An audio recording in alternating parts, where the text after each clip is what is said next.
Over 1,700 new millionaires are created every single day in the US alone, and more than double that across the globe.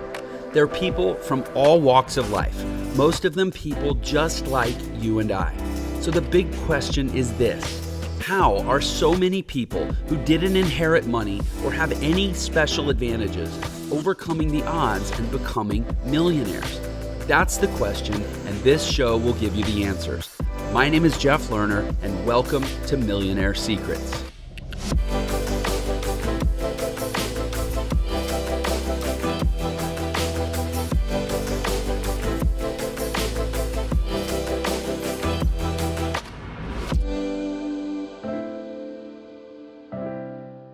And welcome everyone to another episode of Millionaire Secrets. Thrilled to be here with you as always. And today I'm joined by a pretty impressive human and entrepreneur who's and I'm excited to dig into this, but he's the highest paid social media revenue strategist in the world, which is a pretty baller statement because there's a lot of people that spend a lot of money to learn how to make money and run their business on social media. So this guy's a total studies and author. He speaks all over the world and knows things that, again, this is going to be a very self-interested conversation for me because I just want to know everything he knows because I'm a person who runs a business on social media. All that to say, Dr. Matthew Loop, welcome to Millionaire Secrets. Jeff, how are you, man? Couldn't be better, man. I'm, as you can see, I know some people are just listening, they can't see, but if you're watching this, you'll see that I'm in a really nice hotel room at maybe my second favorite spot on earth. I think my favorite spot on earth is home. Second favorite is the Wynn Hotel and Casino in Las Vegas. Mm-hmm. And that's where I am. So hashtag winning is what I'm doing. And I'm loving it. How are you, man? Fantastic. Loving life. It's been very blessed over the last many years. And so it's good to connect with other like-minded entrepreneurs. Yeah, it is. And speaking of blessed, I would imagine that this past year, like myself, you've probably seen some maybe ironic positives in your life and business from everything that's happened with people being kind of shuttered onto the internet and probably more than ever wanting to know, how do I use this social media thing as a tool rather than letting it cloud my brain and suck the life out of me. So is that right? Yeah, it's very true. You know, I've had, I got started in the kind of like holistic doctor space. And now instead of helping docs build their practices, a lot of them were asking me, hey, you know, I heard you talking about that starting an online business thing and doing this and that. Can you show me? So that, and with my small business clientele, it just really, really took off. And again, you know, it's, I don't think anyone ever expected this was going to happen, but being at the right place in the right time and preparing accordingly, I just believe that it's extremely risky in today's time to have one source of income, especially if you are a brick and mortar business owner. Mm-hmm. You know, who knows what could happen? Your business could be deemed non-essential by the governor, and then you've got a whole host of problems, and it's just a very interesting time. So yeah, I've been very fortunate to be able to help, you know, a lot of entrepreneurs and business owners to still scale up during this time.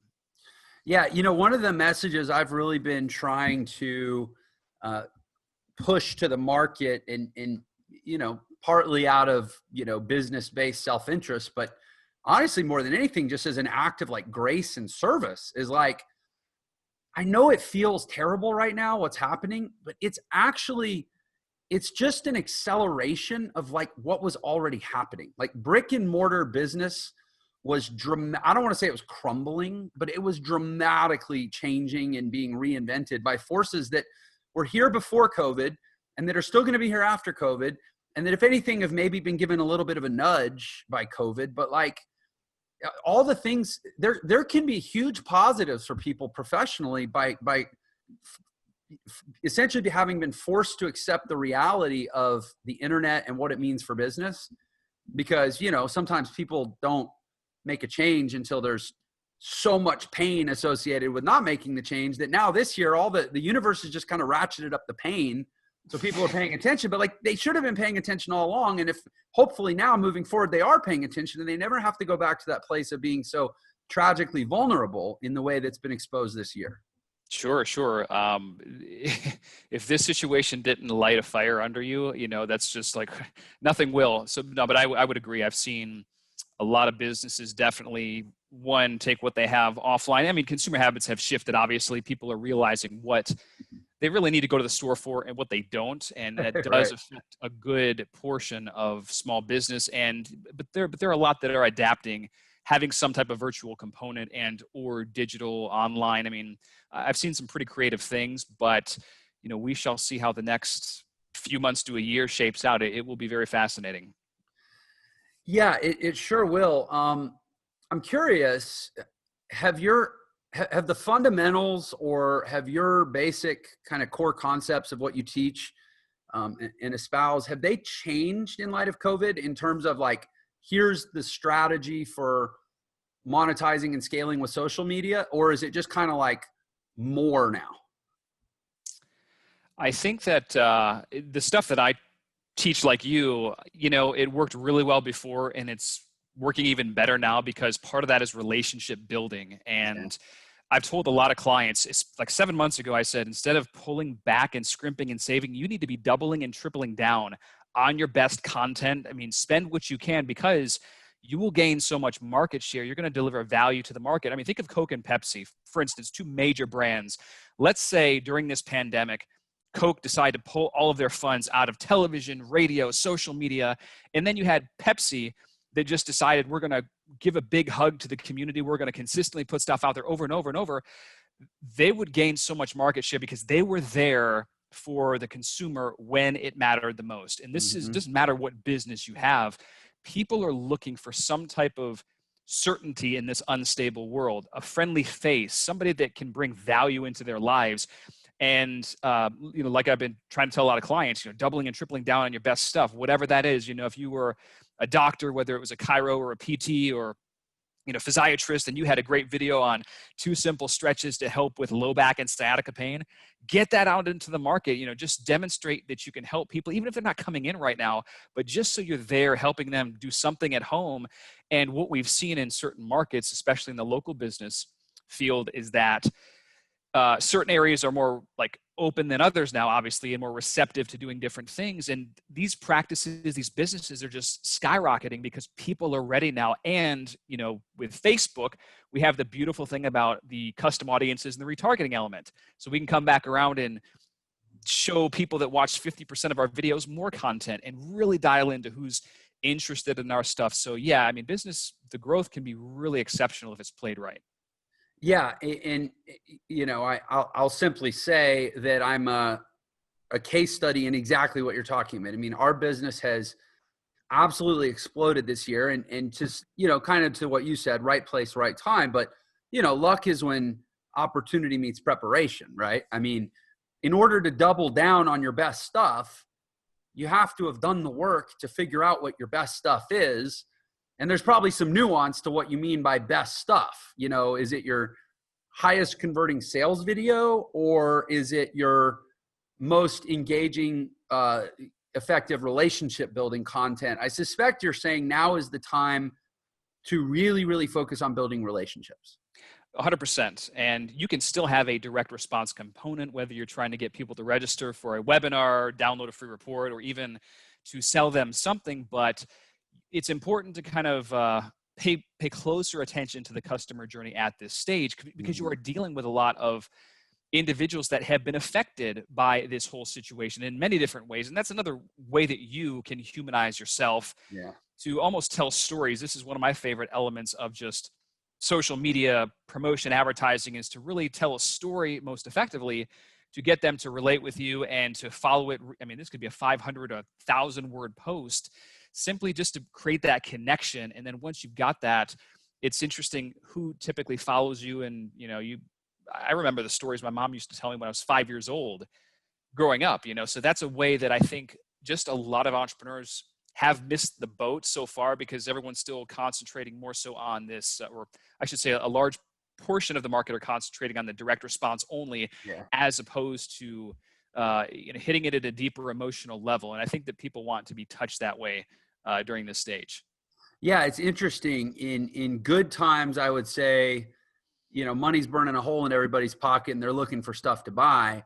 In hard times, people are looking for people to trust and people to connect to. Mm-hmm. That currency is accentuated, I think, in tighter times. And yeah, I mean, I just couldn't agree more. Like, be building relationships right now, because you're right. When we come out of this, it's going to be I think there'll be a forever change in people's mindset about, well, who was there for me in that time? Think about the like, have you ever seen that show, like Band of Brothers? I've heard a lot about it. I haven't seen it though. That's a war show, isn't it? Yeah, it's a war show. It's about soldiers in World War II. It's narrated by Tom Hanks. And that's right. I think about the bonds that are forged by people who collectively combat adversity. Those are way tighter bonds than the bond that you forge with your, your gambling buddy when everybody's rolling in dough and you're going and playing craps or something. Oh, we're losing money together, whatever. No, it's when things are hard, that's when you build unbreakable bonds with people. So I'm looking at this going, holy crap, this is this may be the biggest opportunity I'll ever have in my life to define what my business is about, what I stand for, and to forge connections with people in a way that they'll stay loyal for life if I don't screw it up. Absolutely. I love what my friend and colleague, Dr. Patrick Gentempo says, your stand is your brand, essentially. And, some people are more controversial than others, but I've found that if you stand for something, especially right now, and you're helping, I like this last 7 months, I've just spoken out, and because I know the small business market very well. I empathize, and I'm not to get into this stuff, but it's just when people see you're sticking up for them and like you actually give a damn, it's interesting how that impacts your business. I didn't go into this pandemic necessarily trying to like set records. I mean, I thought that it would certainly benefit all the way around, but I just spoke my mind in a lot of ways. And all of a sudden, the following shoot up, the email subscribers shoot up, and people are asking more questions. And I like the coaching clients that I've had recently, they're like, the main reason why I chose you is because you were there when no one else was. You were sticking up for the average small business that, worked hard for the family generations last 100 years, that they were thrown under the bus. And so, it means a lot to me because I'm passionate about it, but it's amazing to see that connection to where they just, you stood for something and they align with you so much more now. Yeah, I couldn't agree more. And first of all, I mean, congratulations on growing your business in a hard time. I mean, all circumstantial serendipity aside, it's hard to grow a business. So you grew your business, job well done. I'm curious. So for the average, and I have so much that I'm bringing to this conversation because of the work that I do, but like, let's assume that I don't really get what you're talking about. Let's assume that I'm hearing you, I'm on board with you, I like you, and I trust you, and I assume you're trying to help me, but I just don't know what you mean when you're like, well, your stand is your brand, and double down on your best stuff and create content and build relationships. Like, maybe we could just roll it back and like tactically, like, what is the paint by number? And I know paint by numbers, there's no such thing, but like, what are the basic steps that you're describing for a business owner to take in the modern climate? Sure. And at bare basic, it comes down to being an asset to people. Like, who is your ideal person you want to serve in the market, whether you are a local business owner or if you are thinking or have an online course that you're launching, who's your ideal person that you want to attract that's a good fit for what you're selling? I think you have to identify that initially. And then once that's done, you can then put together a plan of how to reach that person specifically. Like, okay, well, I'm going to use all of these different channels to reach them. And I don't even remember where I learned this. Maybe it was old school Frank Kern, Jeff Walker, because Frank was probably one of the first, Yannick Silver, some of the first internet marketers that I started to follow way back in the day. And, they always talked about just leading with value, giving some of your best stuff away for free first, getting people a quick win, a result in advance, because then they've already either made money with your stuff or they've gotten that result and they're thinking, wow, this person helped me do X. And then, well, if I wonder what their paid stuff is, if you have an online course or something. So I think it all starts with one, being an asset, and two, I love it, bare minimum free reports, still old Dan Kennedy style, I guess you'd call them, where you collect a name and an email in response for something of value. This could be a cheat sheet that you offer. Let's say, I don't know, let's say you're big into paleo breakfast recipes and that's just the lifestyle that you live. You could easily put together a free report, 10, 20 free paleo breakfast recipes. I'm sure other people like you would enjoy. Go over to Fiverr or Upwork, have somebody format it for you into a professional report. And then you could have a simple page, whether you design it or whether you go with like a lead pages, ClickFunnels, whatever, and start to send visitors to that page, online, offline, through many different channels. And you'll find that, wow, you're building this email list, you're building this asset that people want your stuff. You give them something of value, and then you have the opportunity now to build a relationship and to eventually upsell them on something else. Maybe it's an actual book that you author. Maybe it's a one-on-one immersion day eventually. Maybe you have an online course. There's a lot of stuff that could eventually be down the line. Yeah, it is. And I mean, it is. That's the basic formula. What I love about the way you described it, because it is, I mean, once you overcome the sort of the hurdle of like being unfamiliar, like, oh, this is all new and scary. I mean, once you kind of process it emotionally, like, all right, I'm really going to do this. And you get down to the brass tacks, it's not terribly complicated, what you just described. But what I like about the way you described it is you referenced, you know, what for guys like us, we would consider like the OGs, right? Like 10, 15, 20 years. I mean, they were there at the advent of this type of marketing. Yannick, so, which I got to tell you, incidentally, I got an email from, or no, it was a LinkedIn message from Yannick Silver, like 2 weeks ago or 3 weeks ago. Right on. Put a new, he's got this new mastermind experiment he's doing or something. Yeah, which, I'm in Maverick 1000. I'm in. So you know what I'm talking about, right? Yeah. I'm in Maverick 1000. Yeah. Yeah, the Mega Mind something. I was like, dude, like for an internet marketing nerd like me, it's literally like Shaquille O'Neal messaging you to be like, yo, you want to play some pickup basketball? Like I was like, Yannick Silver just messaged me on LinkedIn to be in this experiment. Oh my gosh, I must be doing something right.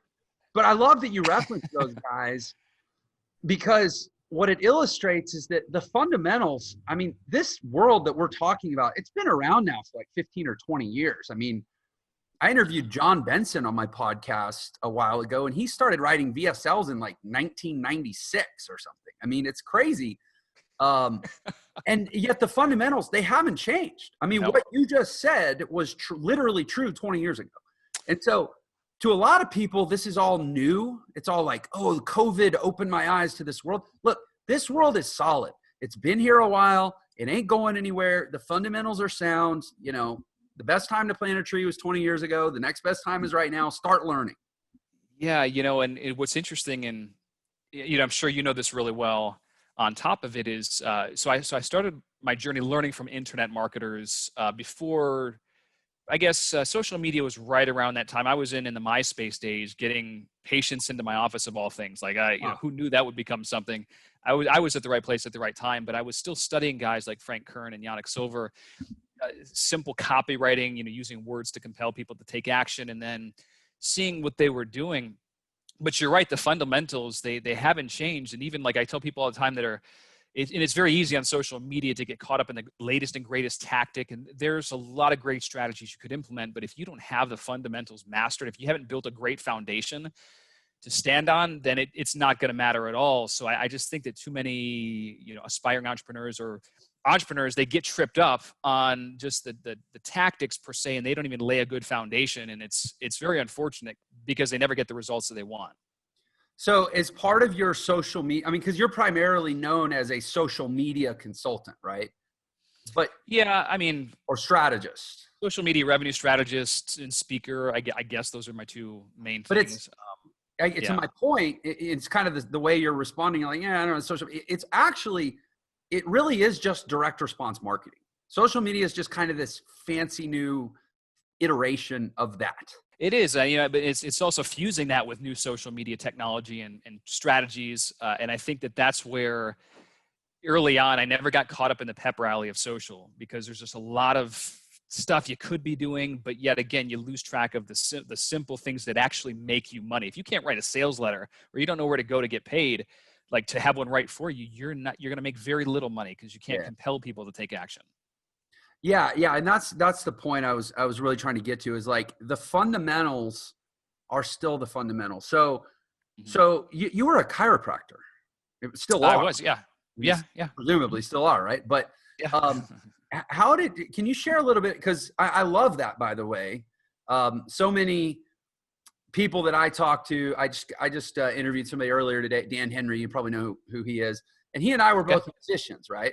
So we were Yep. already kind of like these free radical personality types roaming around the world, making a buck here and there, and then we took our musician chops and converted it into, and so it's kind of like we were already in this lane to do this Mm-hmm. freelance kind of craziness. But you were a chiropractor, man. Like, you had a successful brick and mortar practice. What the heck? What are you doing, man? How'd you get here? Yeah, so it was, again, more accidental. I graduated in 2004 and end up learning a very hard lesson, like most business owners do. You don't just hang a sign and people come in. Mm. I got to a point to where I had over $130,000 in student loan debt.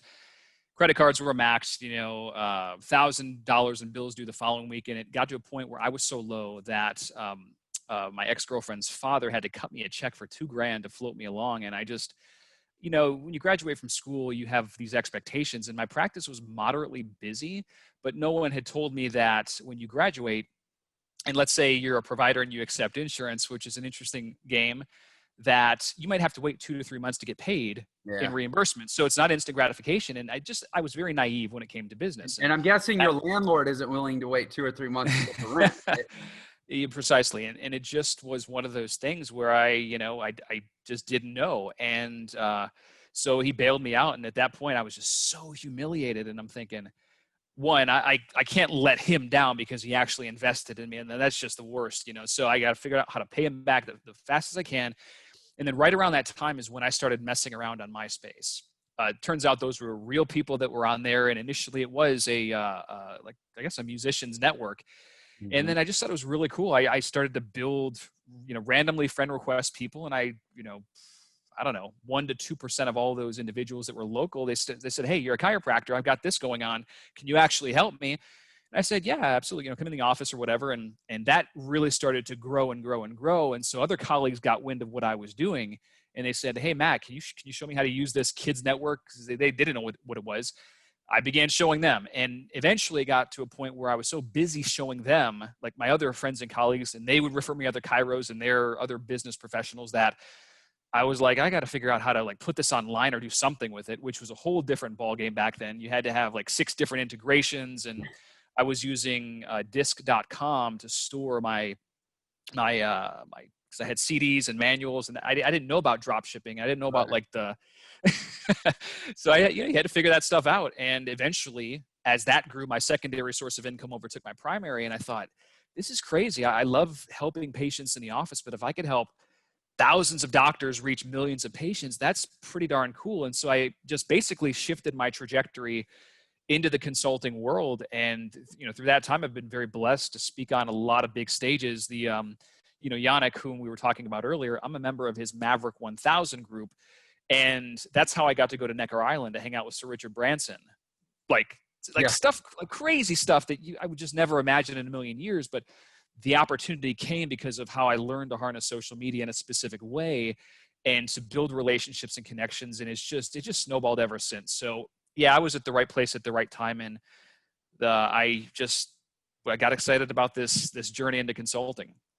Yeah. I mean, I would say, based on my hearing it and observing what you're saying, I think you had the right perspective at the right time. Like, there were a lot of people that were in that place at that time. Sure. You had the right openness, maybe the right, I always say, and people don't have it good enough, it's because they've never had it bad enough. It's kind of like you got to bottom out so you can bounce. Like, best thing that ever happened to me was being $500,000 in debt with the government chasing me, for the U.S. Treasury trying to hunt me down for money because I defaulted on SBA loans. And I was like, well, when the going gets tough, I better get my shit together, and did the work. And, you know, if that had never happened, then this never happens. Right. Sure, Same sure. thing for you. I mean, that having to borrow money from your father-in-law might have been the catalyst that created that perspective, but that doesn't mean that anybody else couldn't create that perspective. They could choose to be open just the way you were. But also what you just described, that may have been, you know, I want to make sure this doesn't get washed away as like, oh, well, that's what he did then on MySpace, which is not even around anymore. No, that's just what you do. You create personal relationships through your content, through your outreach, through your messaging, whatever, whether they're direct messages or broadcast messages. And you let it be known, but not in a salesy way. This is who I am. This is what I do. And the way you get people to want to know more about that is through the value that you provide. And it's okay to ask in return, but just make sure you're giving 10 times more than what you're asking for. Right? Absolutely. Yeah, absolutely. And so for you, you're on MySpace, you know, offering, hey, come on in, I'll help you fix your stuff. I'm sure you were giving people, if somebody had a problem that you knew they could fix themselves at home, I'm willing to bet you told them how to do it, right? Exactly. Yeah, exactly. Stretches or whatever. I had a lot of questions. You know, I even referred people like, hey, you know, without being in the office, I can't really evaluate you, but it sounds like you might need a neurologist or you know, whoever it is. So, yeah, I mean, I think if you always look out for people's best interests, and even to this day, even recently, I've had to turn coaching clients away. Like, you know, I could help you, but I'm not the best fit to help you in this area. Why don't you go over there where, you know, they're doing like 2 million a month on this particular thing. They're much better than I would be on that angle. So yeah, I think if you look out for your client's best interests, I mean, you're always going to have that. And some of the best referrals that I get are from people that were never actually clients because I actually did them the right way, as opposed to trying to take their money and, you know, do a half-assed job. So I mean, that was then, and again, the fundamentals haven't changed. Give value, build relationships, obviously let it be known what you do. There's a really good course. You may know who Blake Newbar is. He has a really good course on how to like set up your Facebook profile so that it operates like a business card when people land on it, but it feels very organic and warm. And, it kind of accentuates your value and what you have to offer where it entices people, but it still feels like they're just landing on your Facebook profile. Right. Mm-hmm. But that type of mindset where it's like, I want people to know what I do and I want them to experience the value that I have to offer. But I want to leave it open that maybe they need me more than I need them. Right. Mm-hmm. Yeah. And that's what you were doing then. That's what you're doing now. But obviously MySpace doesn't exist now. Where do you kind of steer people, the average, let's say, small business owner? I know you have different types of clients, but where would you steer the small business owner nowadays as kind of their starting point? Yeah, I think that for most, the high leverage platform is still going to be Facebook. Depending on where you are and what type of business you have, that could certainly change.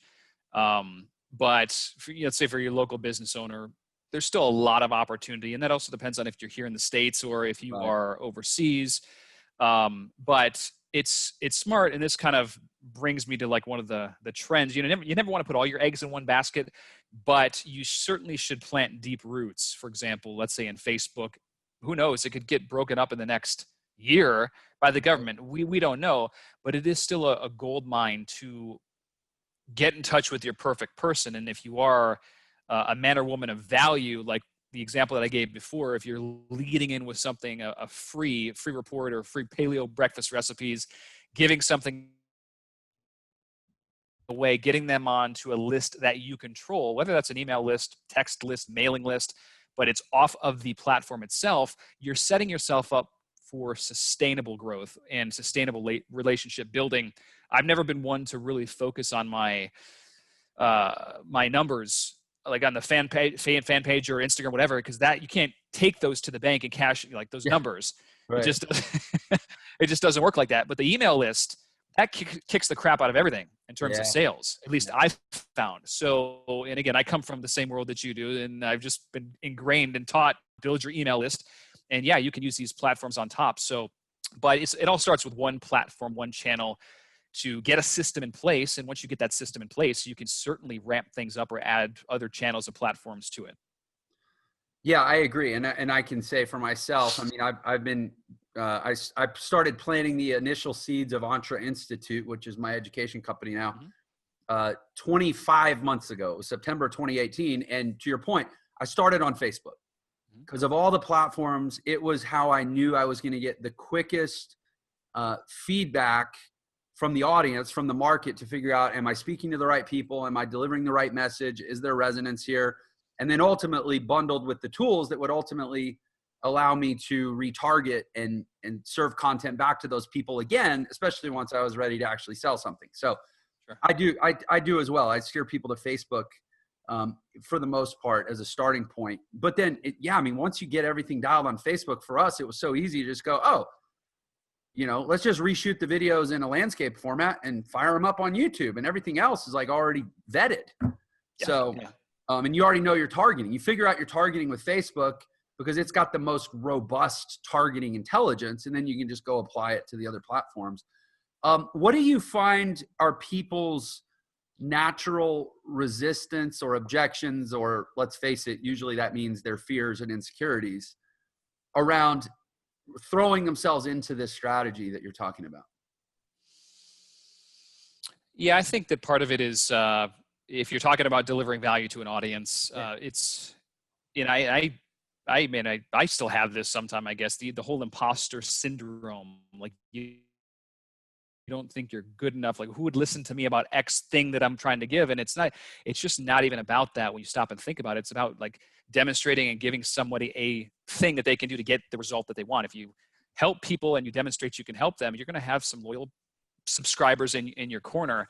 So I think that it's getting out of your shell. And, at a point in time, if you're, let's say, camera shy, well, you need to connect with your purpose. Why are you doing what you're doing? I mean, like for me, way back then, I mean, certainly I wanted to have a secondary source of income, make more money, but I just really aligned with the fact that if I could help, thousands of natural health practitioners reach millions of patients, we could actually create a shift in healthcare.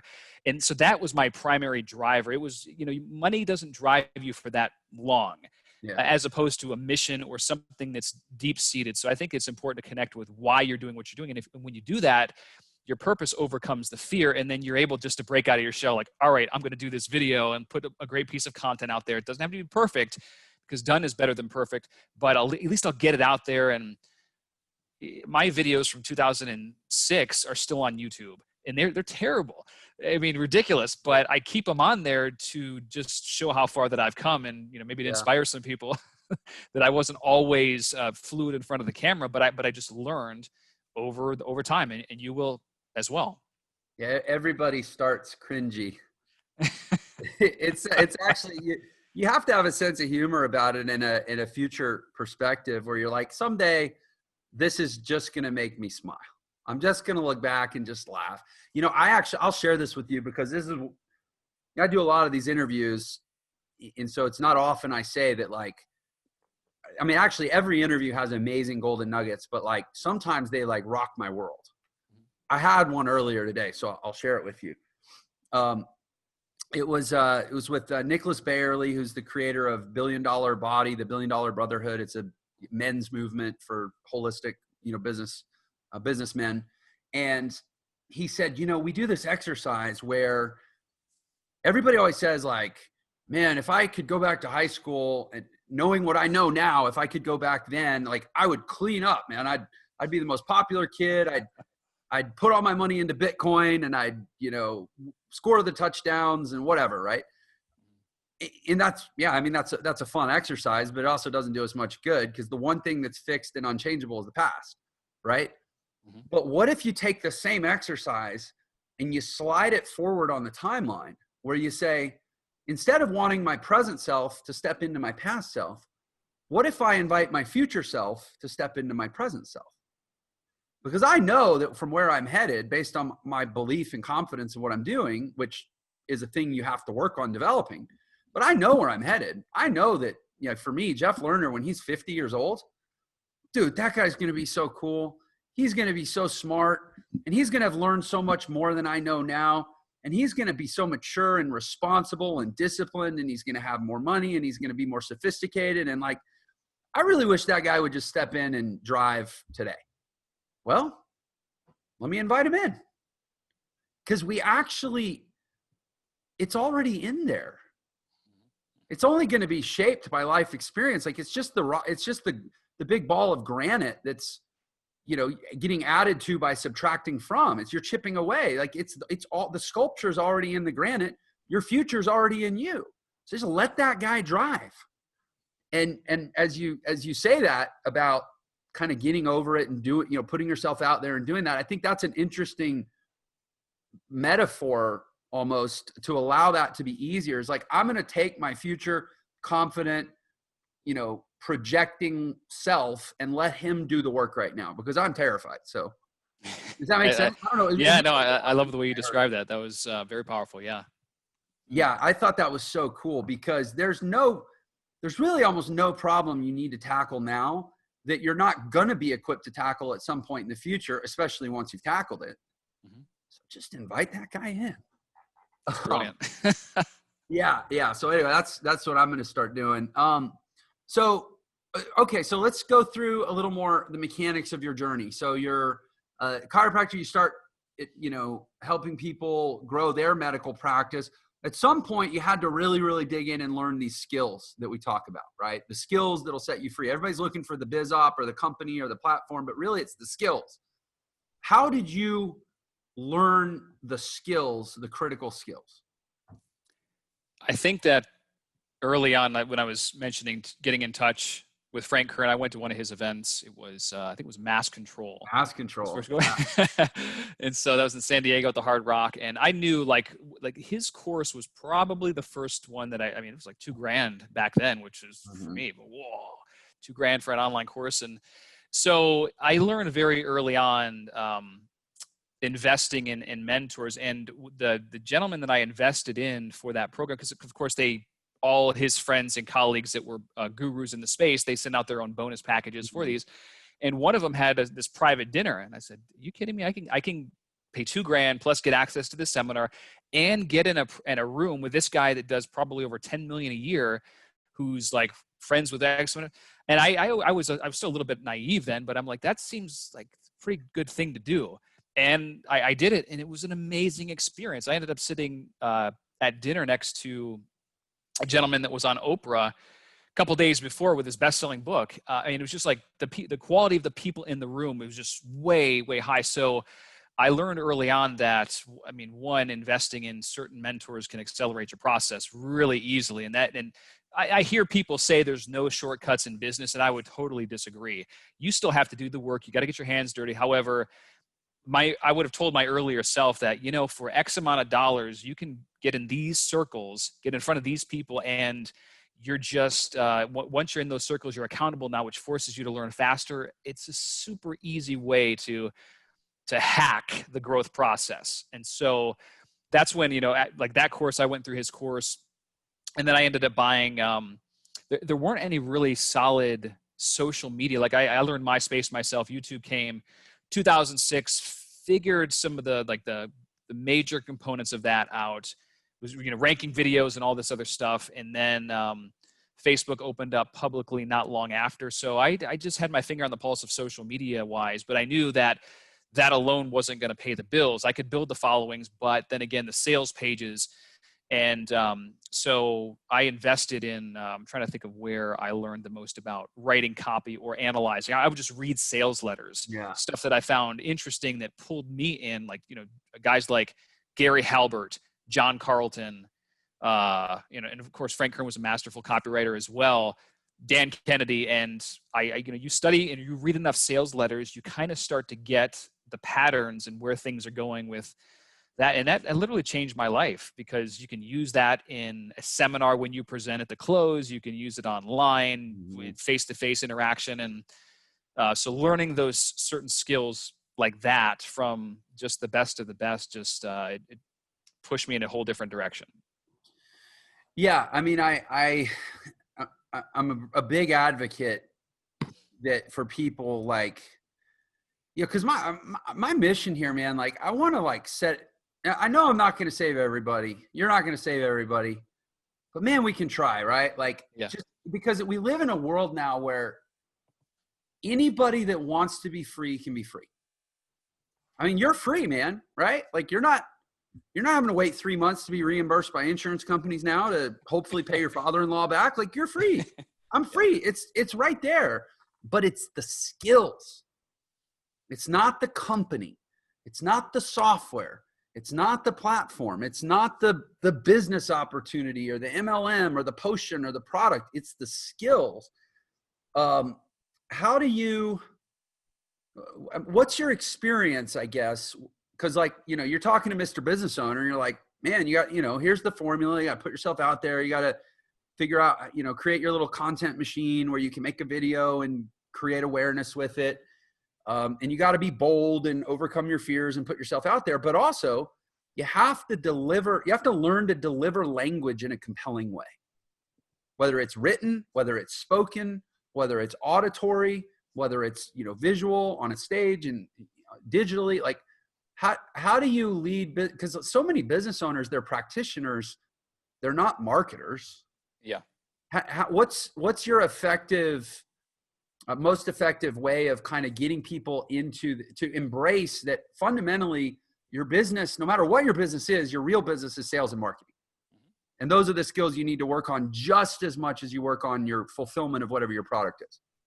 Yeah, I think that for a lot of business owners, because when people think of sales, some people have a negative connotation, but really that's just, I consider it communication. And the better you communicate the value of what you do to the person that would likely be interested, your ideal prospect, at the right time, they're probably going to take you up on what you have. So it's getting confident. And the fact is your product can change someone's life. If you don't really believe in what you're quote unquote selling, then you probably should offer something else. But if you know that you get a certain result, and it really comes down to doing whatever it takes to get that thing in that other individual's hand. And so, you know, I learned, again, basically from reading. So in the natural health space, guys like Dr. Joe Mercola way back, he was just, I liked his stuff. But then once I started to learn marketing, I realized, you know, I always open his emails. Why is that? Why do I always open his emails?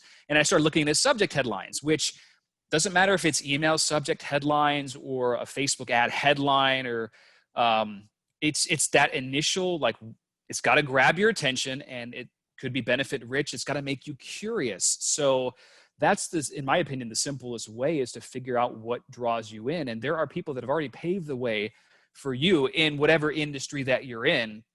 Chances are the top influencers in your industry, they understand sales and marketing extremely well. And I'm sure they have ethical bribes. You can opt into their lists, see how their headlines are, and just get in that world. And it just makes things a lot easier. There are definitely courses you can take to write masterful copy. You can even Google best direct response headlines of, you know, whatever, and just start to at least get some ideas. I always like to make the reader curious anyway. So if I'm posting a video, for instance, on Facebook, you know, one of my strategies would be to, if I'm going to promote this to a certain market to deliver goodwill, I won't put call to action buttons on an ad on it because it looks too much like an ad. But what I will do is I will promote it with the first 2 or 3 sentences, and I might say something like, hey, here's a quick video I made that shows you how to do X and X and X. You also learn the biggest mistake most people make when X, and you'll also learn a simple one-step hack to blank.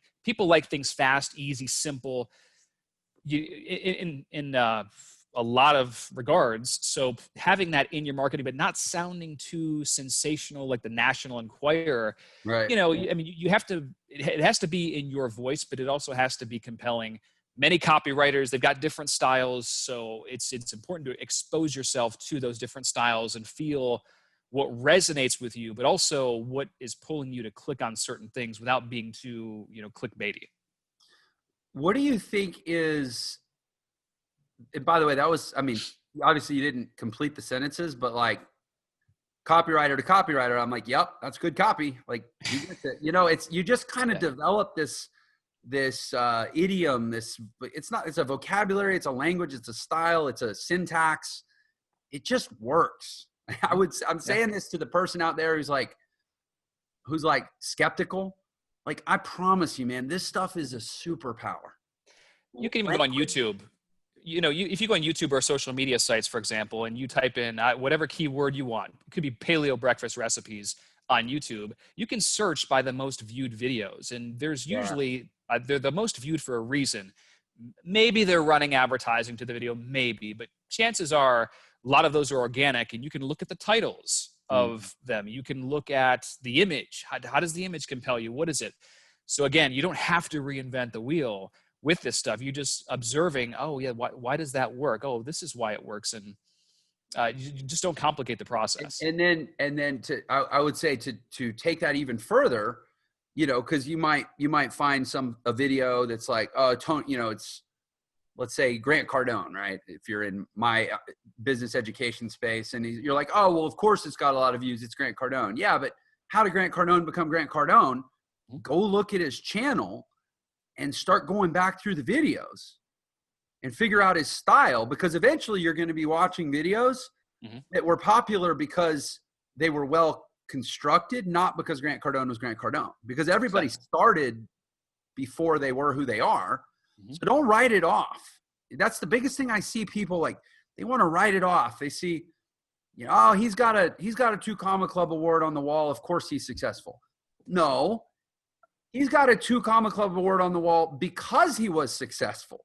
So go back to his origins, right? And oh, of course he's got a lot of views on his videos because he's a big celebrity or whatever. Well, he got a lot of attention and thus he's now a big celebrity, but he got his attention through X. Figure out what X is. And just don't be looking for reasons to discredit things as not applicable to you.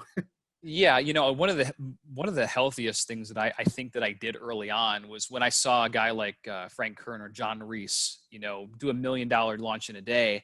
People always say you shouldn't compare yourself, and I would agree with that in many regards. But I also think, I thought to myself, I'm like, if this guy can do $1 million in a day, and he's smart, but I'm pretty smart too.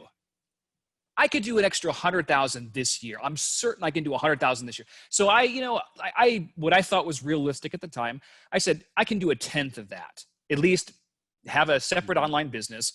So I think that was a healthy comparison at the time because, I knew that, he started from scratch too, didn't have any special handouts, and like, how could I figure this out? And I'm going to figure this out. And then eventually my goals certainly went higher and higher, but I think that's a healthy comparison. I think you should, to a certain degree. You need to have a mark that you want to hit, because if you don't have a mark, you won't hit anything. Yeah.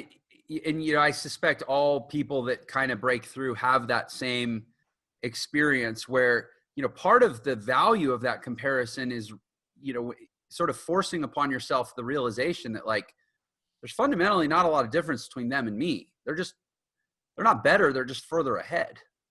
I remember my first event that, and again, to accentuate something you said, going to events, putting yourself, you think you have imposter syndrome now, go surround yourself in a room full of people that are way more successful than you. So you force imposter syndrome on yourself and make it unbearable so that you'll backfill and do the work to never have to feel it again. Like create that scenario for yourself. But I'll share that. So my first event I went to in March of 2009, you got into this world before I did, well before I did. I was March 2009, and I remember going to this event, and there were a lot of big, successful people there. I can't remember everybody that spoke at that event. I know like Mike Dillard was one of the guys who had done a ton of commissions in that program. And anyway, some other guys. And I remember after, during the break, I saw like a group of them, this pod of like just millionaire. And I went and I was like, wanted to have the balls to walk up to them. And I kind of started walking, and then I turned away, and then I looked back and I was like, I got to do this. And I remember noticing them and going, wait, I'm taller than all of them. Like I'm 6 feet tall. I'm not like a giant. I'm 6 feet tall, right? Right at just barely 6 feet. And it just so happened they were all like 5'9", 5'10", maybe one guy was 5'11", but I was like the tallest out of this group of 6 people that in my mind were giants. Yeah. But like literally I was a little bit taller than them, and it just, something about it clicked and it humanized them. And it's no different than the day I met Frank Kern, or the day I've never met John Reese, but the day I met Russell Brunson, like they're you know, you can pinch them. If you smack them, they'll feel pain and their face will turn red and they'll probably be upset. Like they're not made of steel. And it's so true. Like there's nothing that you've done. There's nothing that I've done in this world that isn't eminently doable by virtually anybody else. It's not like basketball, man. Like you and I, we're never going to jump 40 inches. Exactly. But this crap, anybody can do. Yeah. It's very true. So then let me follow that with the obvious question. What do you think is the difference? I mean, obviously there's people that just don't heed the advice and they're like, I hate sales. I don't want to be a marketer. I just want to, like, you know, fix toilets or whatever. But like, of the people who do throw themselves into this world, they say, okay, I want to get a handle on social media. I want to learn good marketing. Still, not everybody wins. What's the difference? What do you think it is? I think there are quite a few differences, but the unstoppable mindset, you know, some people are just, and this comes with your influence in your circle, which is another reason it's important to be around like-minded individuals, even if you have to start at a local level with somebody that is very aspirational. But I've just, from a very young age, I never wanted to limit myself. And I grew up in an environment in a lower middle class, Monroe, Michigan, where there were a lot of people that were doing that. I don't know where I started to believe to not limit myself, but I naturally gravitated more toward people that were of that same mindset. And then the more that I read personal development wise and believed that I could actually achieve some of the stuff, it just gave me that extra confidence that I needed. Everyone's going to get knocked down. You know, there's no getting around that. But I think going back to reconnecting with your why, are you doing this to provide a better life for your family? You know, I had some challenges growing up, but I tell you what, there are people from around the world that, I mean, would have loved to have my problems growing up. People that have come from far worse situations. And this is where you can't ever put yourself in a victim mentality, because there's always somebody that's come from absolutely nothing, just disastrous circumstances, that has achieved so much great things in life. And a lot of it is perspective too. So, but not being hooked into that victim mentality, surrounding yourself with people that will facilitate that growth. And it's just, I think it's more of like a hacking your weakness. So if you know, like, you're going to be in a certain environment, you just have to force yourself to be put in a different environment could be an hour a week to start off with. And then it becomes an hour a day. It becomes just habitual, and you need that to grow. I mean, that's just been a hack that I've used in my life. One of many. Yeah. I ask a lot of people a fairly similar question, like, what's the difference? Because everybody's equal in wanting a great life, right? Mm-hmm. Yeah. But what's the difference? And to a man, every person I've asked that question, it always comes down to, you know, because the point of this podcast is I'm trying to assemble a base of data, so to speak, mm-hmm. to like create a body of truth around what it takes to be really successful. So folks like yourself, I ask dozens and dozens of people these same questions, and every single person has basically answered that question with intangibles: persistence, discipline, grit.